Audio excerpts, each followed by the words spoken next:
오늘은 여섯 번째 나팔 재앙에 관해서 말씀을 듣도록 하겠습니다. 먼저 요한계시록 9장 13절부터 15절까지 말씀을 같이 한번 읽어보도록 하겠습니다. 13절부터 15절 말씀은 시작.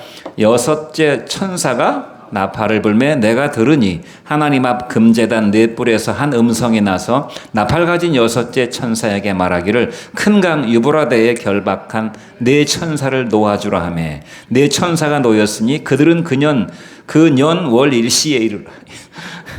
자꾸 그년이라 그래서 죄송합니다. 그 년 월 일시에 이르러 사람 3분의 1을 죽이기로 준비된 자들이더라. 성경을 참 정신 차리고 읽지 않으면은 제대로 읽을 수가 없습니다. 여섯 번째 천사가 나팔을 불었습니다. 여섯 번째 천사가 나팔을 부니까 하나님 앞에 금제단은 성소에 들어가게 되면은 제물을 바치는 그 제단이 있잖아요. 짐승의 피를 바치는 제단. 그 제단에 네 귀퉁이에 뿔이 있었습니다. 이렇게 뿔 모양으로 그 뿔을 말하는 것입니다. 그러니까 이것은 하나님이 연락하시는 그 제단을 상징적으로 말해주고 있는 것이, 그 제단에 뿔 가운데서 음성이 나왔다고 그래서 한 음성이 나와서 그 여섯 번째 천사에게 뭐라고 말을 하는가 하면 큰 강 유브라데, 우리가 세계사 시간에 배운 유프라테스 강, 이 유프라테스 강 유브라데에 네 천사가 결박되어 있는데 그 결박된 천사를 풀어놓으라고 그랬습니다. 결박된 천사를 풀어놓으라. 그러니까 이 모든 것들이 사실 굉장히 상징적이고 묵시적인 내용입니다. 여기 있는 천사들이 악한 천사들을 가리키는지 아니면 하나님의 수종들은 선한 천사를 가리키는지 알 수 없지만 어쨌든 네 천사가 유브라데에 말하자면 결박되어 있었단 말입니다. 그 천사들을 풀어놓으라고 그랬어요.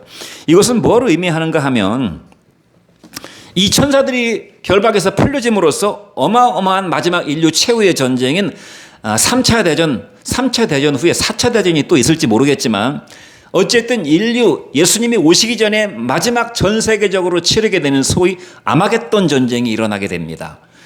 요한계시록 16장에 나오는데요. 그러니까 이 네 명의 천사가 유브라데에 결박됐다는 말이 무슨 말일까? 성경학자들이 얘기하기를, 이제 추측하기를, 이것은 다 영적인 상상력을 동원하는 것입니다. 성경 말씀의 여러 가지 것들을 참고적으로 볼 때 이 이스라엘의 북쪽이 이제 시리아고 시리아의 그 북동쪽으로 큰 나라인 터키가 있습니다. 그리고 오른쪽으로는 이라크가 있고 사우디가 있고 이라크가 있고 이란이 이렇게 있어요. 이 유브라데 강이라고 하는 것은 터키에서 발원해가지고 시리아를 지나가지고 이라크까지 뻗쳐져 있는 굉장히 긴 한 3,000km 되는 우리나라 한강의 한 10배 정도 되는 긴 강입니다. 어마어마한 강이에요. 이 강이 하나의 큰 국경의 경계선 역할도 합니다.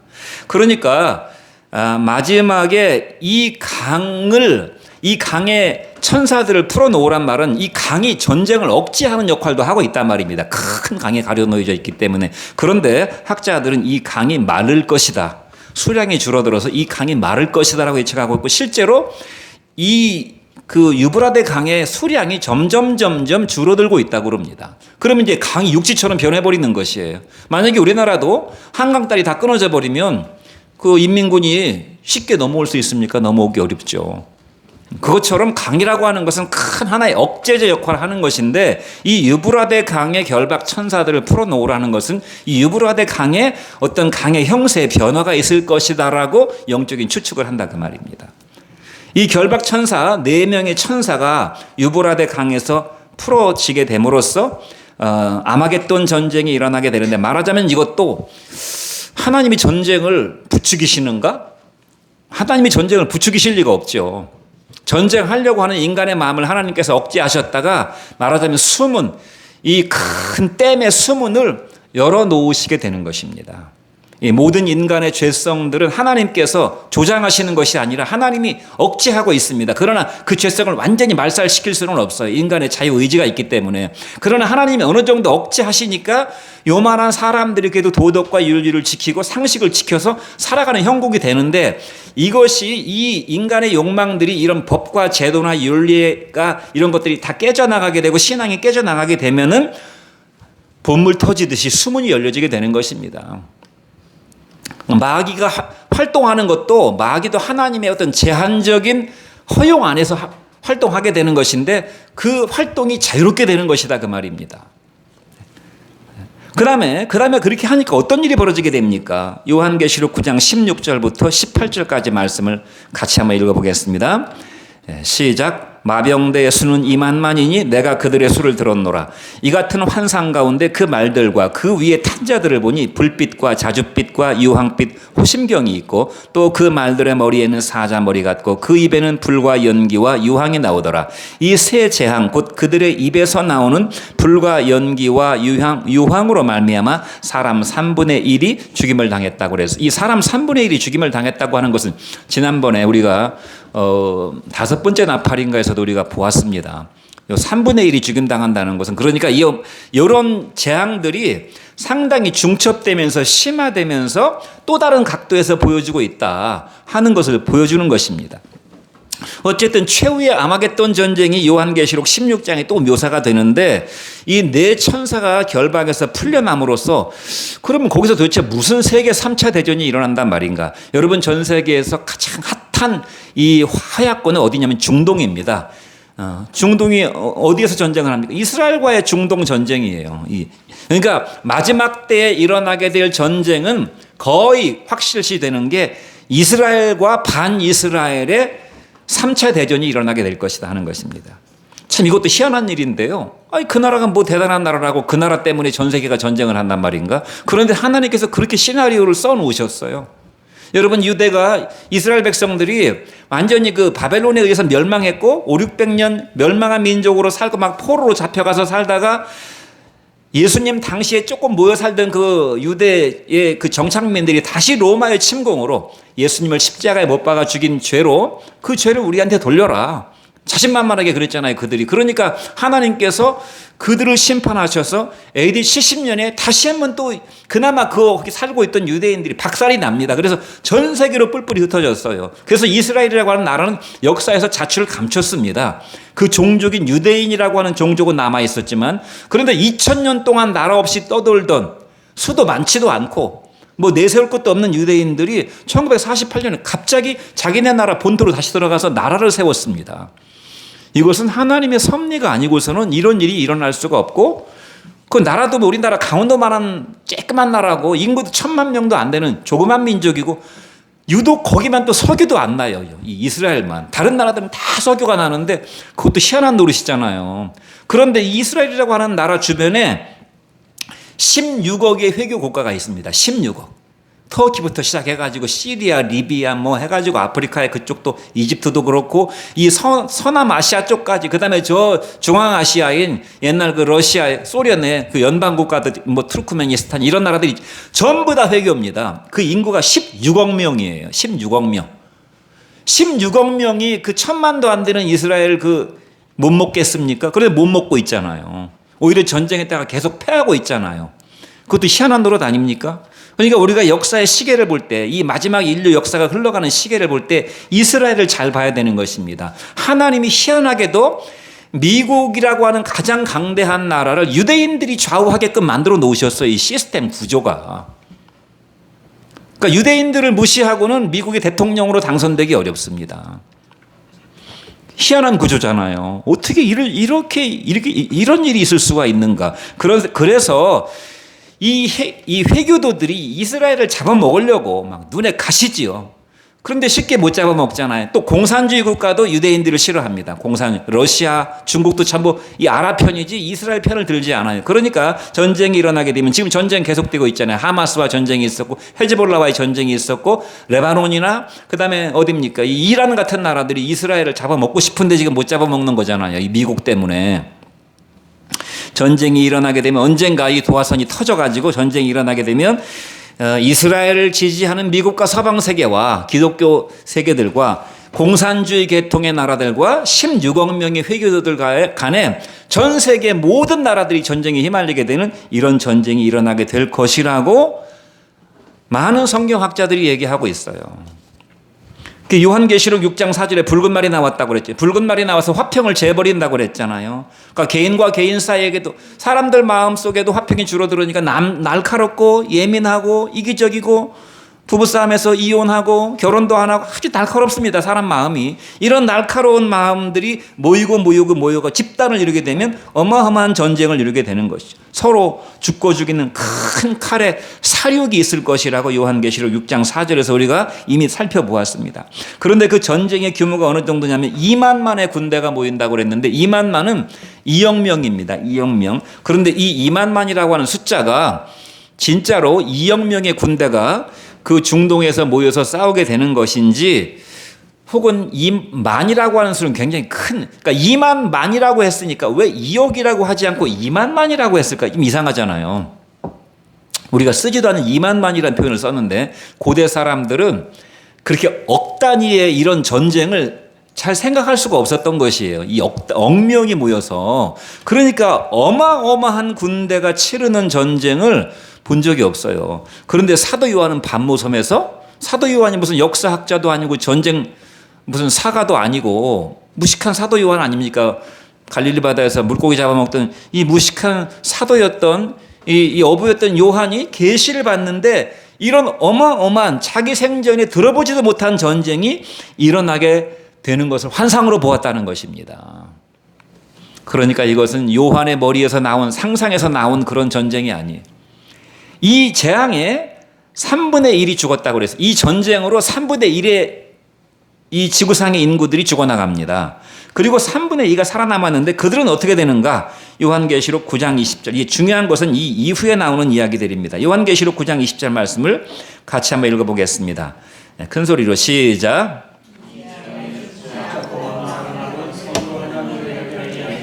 오히려 여러 귀신과 또는 보거나 듣거나 다니거나 하지 못하는 금, 은, 동과 목석의 우상에게 절하고 또 그 살인과 복술과 음행과 도둑질을 회개하지 아니하더라. 3분의 2의 사람들, 전쟁이 일어나가지고 어마어마한 세계대전이 일어나가지고 3분의 1이 죽었습니다. 그러니까 자기 자기 가족들, 친척들이 막 상당수가 죽어나갔어요. 사람이 그러면 어떻게 되겠습니까?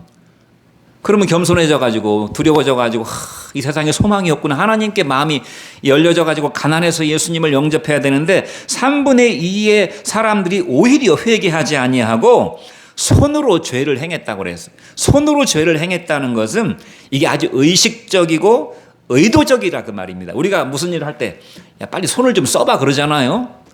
손을 쓴다는 게 손만 쓰는 게 그거 말하는 게 아니잖아요. 야, 내 손으로 꼭 피를 묻혀야 되겠냐고 그렇게 얘기하잖아요. 그러니까 손으로 죄를 졌다는 것은 이게 아주 의식적이고 의도적이고 전인격적인 행실로 범하게 되는 죄고 일상에서 이러한 죄들이 벌어지고 있다는 것을 말해주는 것입니다. 그들의 손으로 행한 일을 회개하지 아니하고 오히려 금은동의 목석의 우상에게 절하고 살인과 복술과 음행과 도둑질을 회개하지 아니했다. 그러니까 첫 번째 특징이 뭐냐면 더 귀신들을 의지하는 것입니다.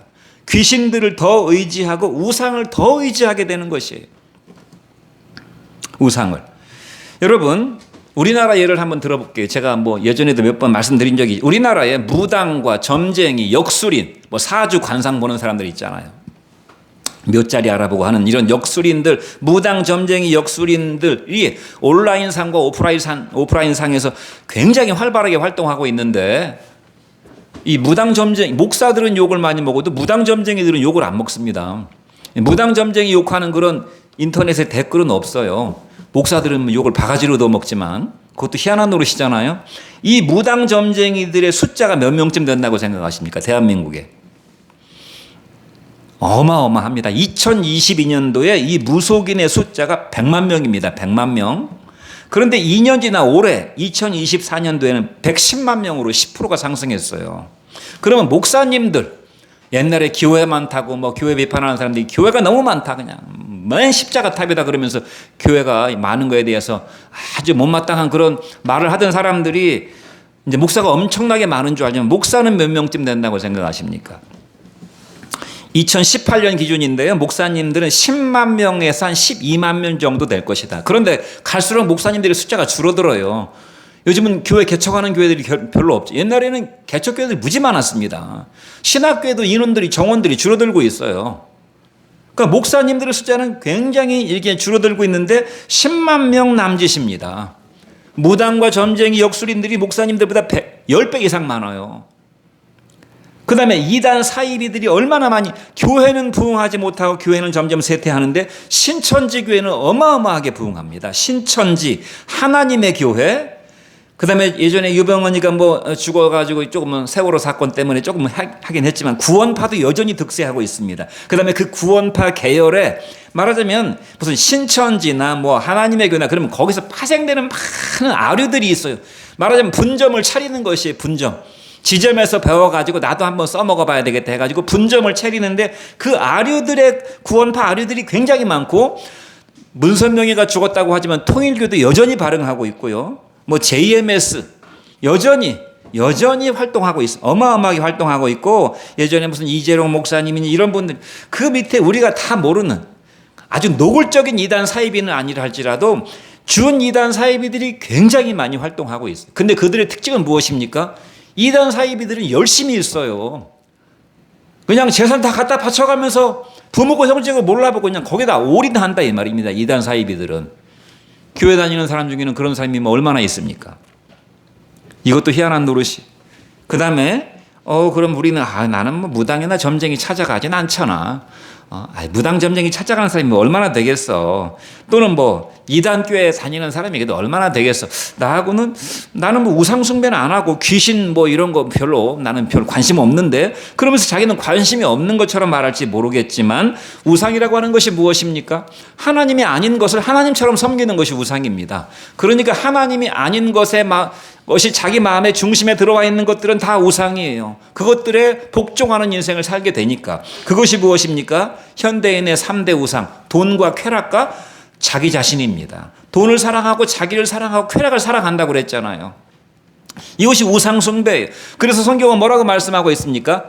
야, 무슨 뭐 부처 앞에 가서 뭐 절하고 무슨 뭐 이렇게 뭐 산신령한테 절하고 물 떠놓고 절하고 하는 것만이 우상 숭배가 아니라 탐욕이 곧 우상 숭배라고 했잖아요. 탐욕. 자기 욕망을 굉장히 탐하는 것을 성경은 우상 숭배라고 말하고 있습니다. 자, 이런 3분의 2의 사람들은 여전히 자기들의 죄를 회개하지 아니하고 더 귀신을 찾아가고 무당을 찾아가고 불안하니까 점쟁이를 찾아가고 그래서 막 무당 점쟁이 이단 사이비들은 막 어마어마하게 막 성장하게 되고 인간의 자기 사랑은 극에 달하게 될 것이다 하는 것을 지금 보여주고 있어요. 재앙에 남아있는 생존자 3분의 2가. 그러면서 그들이 어떤 특징적인 죄를 범하는가 보니까 그들이 그 살인과 복술과 음행과 도둑질을 회개하지 아니했다고 구체적으로 4개의 죄의 목록을 명시해가지고 지적하고 있어요. 살인. 세상에 살인을 저지르고 사는 사람이 100명 중에 몇 명이나 있겠습니까? 1000명 중에 1명 있을까 말. 그러면 나머지 999명은 나는 살인죄는 누가 살인죄를 지켰나 이렇게 말하지만 내 마음속에 내 마음속에 분노, 내 마음속에 혈기, 내 마음속에 미움, 내 마음속에 조급증. 여러분 성경은 형제를 미워하는 자는 이미 그 마음에 살인한 사람이라고 그랬어요. 그런데 이 형제 간의 우애도 많이 깨지게 됐고 가까운 이웃들, 우리가 뭐 모르는 사람하고는 별로 원수지거나 미워할 일이 없어요. 가까운 사람, 나의 가족들, 친척들, 회사의 동료들 이런 사람들과의 사이에 이 혈기와 분노와 미움과 조급함과 이 화가 많이 들어차게 된다 하는 것입니다. 그러니까 3분의 2의 사람들이 다 살인을 하진 않겠지만 이런 아류 속에 다 들어가게 된다는 것이. 복술은 무엇입니까? 아까 말씀드린 점, 굿, 사주, 궁합, 택일, 풍수, 운수, 관상, 제사 이런 것들이 다 복술에 해당되는 것입니다. 음행은 무엇입니까? 성물란이지요. 성물란. 처녀총각 별로 없다고 그랬잖아요. 제가 조사는 안 해봐서 검사는 안 해봐서 모르고 처녀총각 별로 없다고 그랬습니다. 옛날 아주 오래전부터 처녀총각들은 무슨 천연기념물이라는 농담이 있어서 천연기념물 아주 희귀한 천연기념물이 처녀총각이라고. 얼마나 처녀총각이 없으면 성이 문란해지고 동성연애 하다못해 이제 갈 때까지가 동성연애 성전환 성을 전환해 버립니다. 그 다음에 온갖 포르노물들. 옛날에는 성인 잡지 정도나 이렇게 돌려보고 했지만 요즘은 휴대폰 자기 손 안에 이 아주 포르노물이 어마무시하게 넘쳐나고 있어요. 자기가 원하기만 하면 얼마든지. 그래서 막 음행을 더 저지르게 된다 하는 것입니다. 그 다음에 도둑질은 무엇입니까? 도둑질하는 사람도 뭐 세상에 얼마나 되겠습니까? 그러나 여러분 서구 세계나 유럽이나 미국에 가면 지하철에 도둑놈들이 그렇게 많다는 것이에요. 소매치기들이. 기독교 문명이고 선진국이고 앞서가는 나라라고 했는데 서구 사회의 소매치기와 도둑놈들이 밖에다 물건을 내놓을 수가 없어요. 다 집어가 버려가지고. 우리나라는 어떻습니까? 우리나라는 CCTV가 많아가지고 그렇게 못하는지 모르지만 우리나라는 보이스피싱. 보이스피싱도 도둑질이에요. 남 속여가지고 가져가는 거. 스미싱. 다 도둑질입니다. 이런 것들을 회개하지 않는다는 말입니다. 3분의 1이 죽었는데도 3분의 2가 회개하지 않는 것이 3분의 2가 살아남았다는 것은 그들에게 회개할 기회를 주시는 것인데 그렇지 않다 이 말입니다. 그러므로 말세에는 더욱더 믿음을 가진 사람들이 희귀해지게 될 것이다. 회개하면 믿음을 가진 사람들이 늘어나게 될 텐데 회개하지 않는 것입니다. 오늘날 교회도 회개하지 아니하고 교회 다니는 사람, 거듭나지 않고 다니는 사람들이 굉장히 많다는 사실입니다. 왜 그렇습니까? 모르겠어요. 그 사람의 마음속, 그 영혼 속은 아무도 들어가서 확인해 볼 수가 없으니까 알 수 없지만 옛날에는 70년대, 80년대, 90년대 초까지만 해도 교회들이 매년에 두세 번씩 부흥회를 했습니다. 막 3박 4일 부흥회. 그러면 평상시에 교회 다니는 사람들 숫자보다 막 더 전도를 해가지고 와가지고 막 예배당이 까뜩까뜩 미어 터져가지고 뭐 여기 앉아가지고 막 예배 드리고 막 그랬었어요. 그런 과정 속에서 성령 받고 물과 성령으로 거듭나서 회개해서 예수 믿게 되고 이런 사람들도 많았고 간증도 많았고 또는 사경회. 조용조용하게 말씀을 잘 풀어서 전해주신 목사님 모셔다가 말씀을 깊이 음미하고 받아들이는 그런 사경회. 또 교회들은 다 수련회를 갔잖아요. 수련회 가서 중고등부 수련회, 청년부 수련회 가가지고 막 집사님들은 가서 막 그 땀 뻘뻘 흘리면서 막 밥으로 서빙 해주고 막 뒤에 서빙 해주면 중고등부 아이들 청년들은 막 가서 전도사님 설교 들으면서 막 성령 받고 막 뒤집어지고 그래서 그때 예수 믿는 청년들이 굉장히 많았습니다. 중고등부 아이들도 그때 예수를 믿게 돼가지고 그 세대들 중에 한 사람도 저예요. 지금 한 50대 이런 사람들은 그때 변화돼가지고 거듭난 사람들 굉장히 많았고 새벽 기도회다 무슨 금요 철야 기도회다. 그런데 요즘에는 이런 일들이 교회에서 이루어지질 않고 있어요. 거의. 이런 일들이 막 활발하게 이루어진다는 그런 교회를 제가 들어보긴 들어보지만 거의 못 들어봅니다. 그러니까 믿음으로 거듭나는 사람들이 별로 없다는 얘기예요. 교회에. 그냥 습관적으로 교회를 다닐 뿐이지. 그리고 진정한 회개를 하지 않습니다. 그러니까 믿음의 역사가 희박해요. 그러므로 다음 세대의 교회들은 거의 소멸 수준으로 줄어들게 될 것이다. 저도 일산역에 가서 제가 지난 여름에는 너무 더워가지고 그러기도 했고 또 뭐 좀 유튜브 동영상을 좀 만드는데 관심이 있어가지고 가서 노방전도를 안 했지만 일산역에 가면은 일산역에 일산성결교회라고 또 몇몇 교회에서 나와서 전도하는데 일산성결교회에서 아침마다 나와서 출근 근로자들을 위해서 물병 주고 이렇게 전도하는데 거기 나와서 전도하는 사람들 중에 40대 미만은 없어요. 다 50대, 적어도 50대, 60대, 70대 장로님, 권사님들 같은 분들이 나와서 전도하지 젊은 사람들은 눈을 씻고 찾아볼 수가 없어요. 회개하지 않기 때문에. 여러분, 죄인이 살 길은 오직 하나뿐입니다. 하나님이 마지막 아마겟돈 전쟁을 통해서라도 3분의 1은 전쟁으로 죽었지만 3분의 2는 살려두신 것은 마지막까지 회개할 기회를 주시는데 그들이 자신들의 손으로 행한 죄를 회개하지 아니하고 귀신을 의지하고 여러 금과 은과 돈과 목석으로 만든 우상들에 가서 절을 하면서 그들을 숭배했고 살인과 도둑질과 이런 것들을 회개하지 않았다고 말씀하고 있어요. 그러니 살 길이 없는 것이죠. 여러분, 죄인이 살 길은 오직 하나뿐입니다. 무엇입니까? 죄인이 살 길은 오직 무엇뿐이에요? 죄인이 살 길은 회개하는 것밖에 없어요. 회개. 오직 회개, 오직 예수, 오직 믿음입니다. 이것이 아니고서는 구원의 길이 없어요. 다른 길이라도 좀 다른 쪽으로 열심히 성실하게 노력해서 남들에게 좋은 일도 하고 공부도 많이 해서 박식하고 이래서 좀 어느 정도 다른 루트로 대학 갈 때 수시도 여러 전형이 있잖아요. 그 여러 전형으로 좀 구원의 길을 만들어 놓았으면 좋았을 텐데 그럼 각자 자기 나름대로 최선을 다해서 인생을 살면 그래도 마지막에 구원에 들어가서 하나님 나라에서 영원한 생명을 누리면 좋을 텐데 하나님은 다른 구원의 길은 하나도 다 만들어 놓으시지 않고 다 배제하시고 오직 회개함으로써 예수 그리스도를 믿음으로 구원받는 길만을 만들어 놓으셨기 때문에 나로 말미암지 않고는 하나님의 나라에 들어갈 수가 없다고 주님께서 말씀하셨습니다. 여러분 마태복음 3장 2절 말씀을 보십시오. 같이 한번 읽어보겠습니다. 시작. 회개하라 천국이 가까이 왔다고 그래서 예수님의 첫 번째 설교가 이것입니다. 회개하라 천국이 가까이 왔다예요. 또 누가복음 13장 5절 말씀도 같이 한번 읽어보죠. 시작. 너희가 회개하지 아니하면 다 이와 같이 망하리라. 회개하지 않고는 안 망할 도리가 없는 것입니다. 회개하지 않고는. 또 사도행전 2장 38절 말씀도 같이 한번 읽어보겠습니다.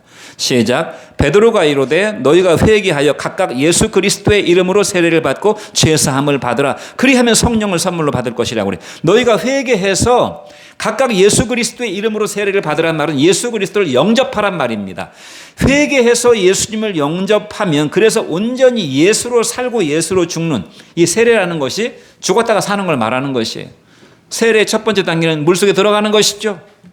물속에 들어갔다는 것은 죽었다는 것을 의미하는 것입니다. 들어감으로써 근데 죽음으로 끝나는 것이 아니라 죄를 씻는 것이에요.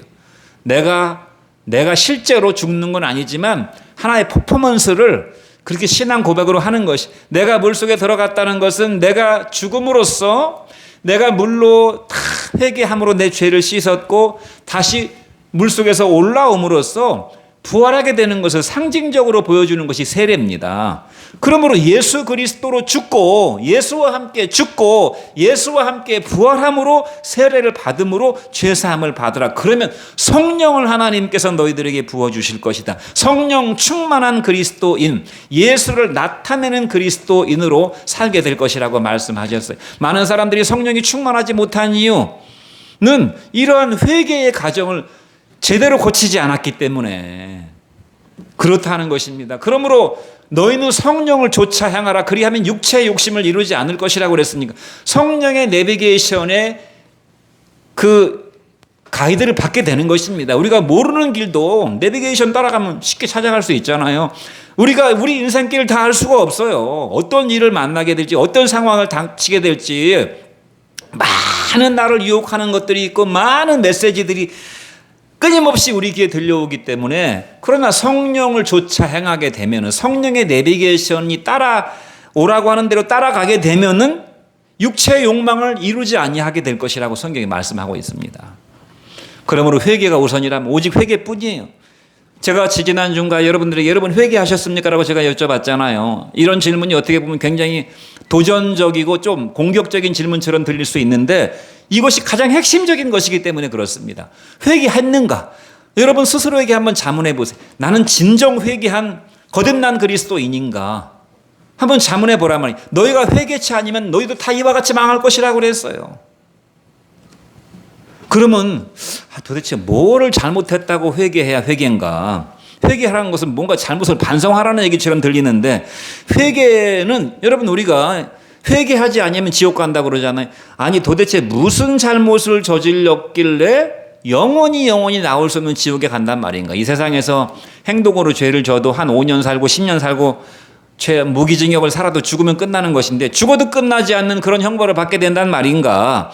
이것은 죄의 본질이 무엇인가를 잘 모르기 때문에 그렇습니다. 여러분 죄라고 하는 것은 무엇입니까? 이것도 제가 수백 번 설교했습니다. 죄라고 하는 것은 이게 죄의 본질이고 죄의 전부예요. 모든 눈에 보이는 죄들은 다 여기서 파생되는 것입니다. 뭔가 하면 예수님이 나의 주인이 아닌 것이 죄입니다. 예수님을 나의 주님으로 영접하지 않고 태어날 때부터 내가 주인인 채로 태어나게 되는 것이 이게 죄의 본질이고, 여기서부터 죄의 뿌리가 돋아가지고 다 열매를 맺게 되는, 예수님이 주인이 아니니까 내가 주인이니까 내 맘대로 사는 것이에요. 내 맘대로. 그래서 인생을 마이 웨이라고 하잖아요. 마이 웨이. 그러나 여러분 우리가 조금만 생각해 보면 내가 내 생명의 주인이 아니라는 것을 알 수 있어요. 내가 내 생명을 만들어 갖고 태어나지 않았거든요. 내가 원하는 대로 내가 어떤 각본을 짜고 어떤 준비를 해가지고 내가 원하는 시간에 원하는 장소에서 원하는 환경에서 태어난 사람은 아무도 없어요. 우리는 태어남을 당한 사람들입니다. 태어남을 당했다 그 말입니다. 그러니까 생명이 내게 아니잖아요. 내 인생도 내 생각대로 내 계획대로 다 움직여지지 않아요. 내가 주인이라면 내가 원하는 대로 살아도 아무 문제가 안 되고 내가 원하는 대로 살아줘야 되잖아요. 그러나 그렇게 안 된단 말입니다. 내 뜻대로 안 되는 것이 인생이니까 내 인생이 내 것이 아니로구나라는 것을 깨달아야 된다 이 말이에요. 죽기 싫어도 죽어야 돼요. 사랑하는 가족과 헤어져야 됩니다. 내 생명이 내 게 아니라는 증거예요. 여기 있는 이 화초도 어느 누구도 이 화초의 이파리 하나를 만들지 않았고 다 하나님이 다 만들어 놓으신 환경 속에서 우리가 살아가는 것이기 때문에 이것도 다 내 게 아닙니다. 그런데 예수님을 주인으로 모시지 않은 모든 사람들은 다 자기가 주인인 것처럼 주인 행세하며 살아갑니다. 흔히 쓰는 말로 은혜인데 은혜가 계속되면 호의가 계속되면 권리로 한다고 다 자기 거라고 생각하고 사는 것이에요. 이게 죄의 뿌리라 이 말입니다. 그러므로 죄는 본질적으로 하나님을 하나님의 자리에서 끌어내린 쿠데타고 거역이고 반역이고 불순종이에요. 하나님이 내게 주신 모든 이 은혜를 다 배은망덕하게 갚아버리는 것입니다. 그리고 선악과를 따먹었잖아요. 선악과 우리 거 아니잖아요. 내가 마음대로 따먹어도 아무 문제가 안 되는 선악과 하나님 거잖아요. 하나님이 따먹지 말라고 그랬잖아요, 주인이. 그런데 왜 하나님 건데 내 마음대로 따먹습니까? 도둑질이에요, 이게. 하나님이 아닌 것을 하나님 것인데 하나님 것이 아닌 것처럼 내 것처럼 마음대로 갖다 쓰는 게 도둑질이라 그 말입니다. 주인의 허락을 받지 않고 남의 물건 갖다 쓰면 도둑질이에요. 하나님의 허락을 받지 않고 하나님이 먹지 말라고 그랬는데 따먹었다는 것이에요. 이게 도둑질이라 이 말입니다. 살인은 그러므로 자기 생명을 자기 스스로 죽이게 되는 것이, 남의 생명까지도 내가 미워함으로써 내가 어떤 생명을 알지 못함으로써 다른 사람까지 다 끌고 죽음으로 끌고 들어가는, 그래서 포도원에 그런 비유가 있잖아요. 포도원의 비유. 하나님께서 주인이 큰 포도원을, 좋은 포도원을 만들어 놓고 그 할 일 없는 농부들을 갖다가 일하고 니네 여기서 나오는 수출을 니네가 다 먹고 나한테 일부만 갖다 바쳐라. 좋은 환경을 만들어 놨더니 이제 1년 동안 뼈 빠지게 농사를 졌을 거 아니겠습니까? 그러니까 자기가 조금 수고했다고 이 자기 것이라고 생각. 추석 때가 돼가지고 종들을 보내가지고 야 소출 얼마나 했냐? 포도 100상자 땄으면 10상자만 하나님께 바쳐라. 그러니까 이게 아깝거든요. 그러니까 계속 뭔 소리냐 이게 우리 건데 하면서 계속 종들을 능욕하고 모욕하고 하다가 나중에 어떻게 했습니까? 나중에는 종들을 죽이더니 아들을 보내면 아들한테는 그러지 않겠지. 아들은 종들하고 다르니까 예수님을 보냈어요. 예수님은 사람들하고 달라요. 모든 인격과 권능과 모든 권위가 다른데도 불구하고 예수님까지 죽여버리는, 이것이 바로 죄라 그 말입니다. 그러므로 회개의 근본은 무엇입니까? 자기 죄를 알고 자기 죄를 인정하고 자기 죄를 자백하고 자기 죄를 애통하면서 돌이켜야 됩니다. 그래서 예수님을 다시금 나의 죄를 해결해 주실 분은 예수님밖에 없다. 오직 예수님만이 구원의 길이라고 하는 사실을 영접해서, 그래서 예수님이 나의 구주가 되는 것이 구원자. 그런 내막도 모르고 그냥 천국 가려면 예수님을 구주라고 고백해야 된다 그러니까 그냥 아무 영혼 없는 고백을 해갖고는 천국에 못 갑니다. 내 죄가 사해졌어요. 그러면 이제 어떻게 해야 됩니까? 내 죄의 뿌리가 예수님을 주인으로 모시고 살지 않고 내 맘대로 사는 거였는데, 그럼 회개했으니까 구원 받았으니까 이제는 예수님의 뜻대로 살게 되는 것이 성도의 삶이라고 말입니다. 믿습니까? 너무나 이해하기 쉬운 것이에요. 너무나 이해하기 쉬운 것. 그러므로 성도에게는 감사와 순종과 헌신이 그 삶의 본 그 칼라예요. 그 성도의 삶은 감사와 순종과 헌신으로 이루어지는 것이 구원받은 성도의 너무나 당연한, 감사해서 하나님 앞에 내가 그렇게 하고 본래 하나님이 주인이시니까 하나님께 순종하고 헌신하는 것이 그게 본래 인간의 본분이기 때문에 그렇게 하는 것이고 그것이 정상이라고 말입니다. 그래서 예수님을 제대로 알고 믿고 영접한 사람들은 주님과 복음을 위해 살기를 소원하고 하나님의 영광을 위해서 살든지 죽든지 하는 인생을 살게 된다는 것입니다. 그러므로 우리의 신앙 고백이 무엇입니까? 우리의 신앙 고백은 주 예수 그리스도입니다. 이 주 예수 그리스도라는 것이 신앙 고백의 전부예요. 예수님이 계시죠? 예수님이 중심에 계십니다. 오른쪽이 주, 그 다음에 왼쪽이 그리스도입니다. 주 예수 그리스도. 주는 그리스도시요 살아계신 하나님의 아들이라고 예수님께 고백했잖아요. 그러니까 주 예수 그리스도인데, 그러므로 회개했다면 주를 위해 사는 것은 당연하다. 그러나 주 예수 그리스도라고 고백은 해놓고 여전히 주, 나, 그리스도, 내가 내 인생의 주인이고 내가 내 인생을 내 마음대로 살고 내가 내 노력으로 내 나름의 어떤 공로와 선행과 어떤 내 노력으로 어떤 업적을 이루어서 내가 내 영혼을 교회 일도 그래서 내 의로다가 내가 열심히 봉사하고 충성하면 하나님이 받으시겠지. 하나님이 나를 천국으로 이끌어 주시겠지. 이렇게 신앙생활하는 사람들이 많다는 것이 나 그리스도, 주 예수 그리스도가 되었으니 나 여전히 삶의 중심은 나예요. 여전히 삶의 중심은. 그러므로 사도행전 2장 36절은 뭐라고 말씀하고 있습니까? 같이 한번 읽어보겠습니다. 그런즉 이스라엘 온 집은 확실하게 알지니 너희가 십자가에 못 박은 이 예수를 하나님이 주와 그리스도가 되게 하셨다. 십자가에 못 박으신 이유가 뭐라고요? 너희들의 주가 되고 너희들의 그리스도가 되게 하시려고 예수님이 십자가에 못 박혀 죽었다는 것입니다. 또 고린도후서 3장 5장 15절 말씀도 같이 한번 읽어보죠. 시작. 그가 모든 사람을 대신하여 죽으심은 살아있는 자들로 하여금 다시는 그들 자신을 위하여 살지 않고 오직 그들을 대신하여 죽었다가 다시 살아나신 이를 위해서 살게 하려 함이라. 예수님의 십자가 구원의 그 동기와 목적이 분명하게 나타나고 있어요. 예수님이 모든 사람을 대신해서 죽으신 것은 살아있는 자들로 하여금 구원을 받아서 다시는 그들이 그들 자신을 위해서 살지 않도록, 그러니까 사람은 자기를 위해 살면 죽게 되는 것이에요. 나를 위해서 살지 말고 주님과 복음을 위해서 살라고 성경이 끊임없이 얘기하고 있다만 나를 위해 살 생각하지 마세요. 그러니까 내 뜻, 내 생각 별로 그렇게 중요한 거 아닙니다. 하나님의 뜻을 알고 하나님의 생각을 읽고 하나님의 말씀을 내 마음의 중심에 두면 내가 무엇을 해야 되는지가 분명하게 드러나게 되는 것이. 분명하게 성경에 다시는 그들이 그들 자신을 위해 살지 않고 오직 그들을 대신하여 죽었다가 다시 살아나신 이를 위해서, 한마디로 예수님을 위해서 살게 하려 하시려고 예수님이 십자가에서 죽으셨다. 그래서 너희들의 주와 그리스도가 되셨다는 것입니다. 그러니까 3분의 2의 사람들은 회개할 기회를 받았지만은 3분의 1은 정말 그 은혜를 못 받고 죽었지만 3분의 2 살아남은 사람들도 계속 이런 식으로 갔다는 것이, 예수를 주와 그리스도로 영접하지 않았기 때문에. 그럼 언제 회개해야 됩니까? 지금 당장 회개해야 되는 것입니다. 지금 당장. 그래서 우리가 예배를 끝나고 나면 마지막에 결단송이 무엇이? 찬송가 450장이 결단하는 찬송이. 내 평생 소원 이것뿐, 주 위에 살다가 주께서 오라 하시면 주 앞에 가리라. 평생 주님을 위해 살겠다고 결단하는 마지막, 우리가 은혜 받고 주님을 경험했으니 마지막 결단을 하고 가는 것입니다. 주인은 암세포와 같고 죽음의 권세와 같아 초기에 제거하지 않으면 자라게 되면 치료가 불가능합니다. 간경화도 마찬가지죠. 간이 딱딱하게 굳어지는 거 아닙니까? 간이 딱딱하게, 제가 예전에 중고등부 사역할 때 우리 청년 중고등부 고등학교 2학년 여학생이 간경화로 죽은 사람을 봤어요. 간이 나빠지면 얼굴이 노랗게 뜹니다. 나중에 제가 문병도 몇 번 갔지만 나중에 죽어서 그 냉동고 속에 이렇게 돼 있는 그 여학생의 시신을 보여주, 얼굴이 누렇습니다. 이 노란 배처럼. 간이 딱딱하게 굳어지는 것이에요.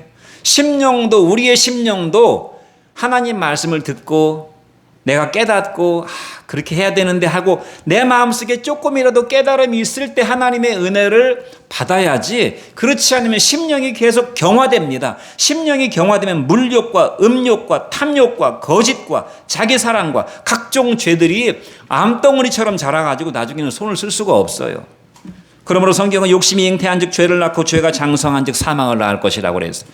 죄가 성장하지 않도록, 죄가 내 영혼의 자궁 속에서 막 성장해서 나를 삼켜버리는 사망에 이르지 않도록 죄를 즉각 회개하고, 우리는 이미 예수님을 주와 그리스도로 영접해서 구원받은 이미 근본적인 회개를 한 사람들이지만, 그런 사람들이겠지만, 그러나 그렇다 하더라도 순간순간 우리의 삶에서 내가 주인 노릇하고 내가 왕 노릇하고 내 원대로 살려고 하는 그럼으로써 파생되는 많은 그 불협화음들과 충돌들이 있잖아요.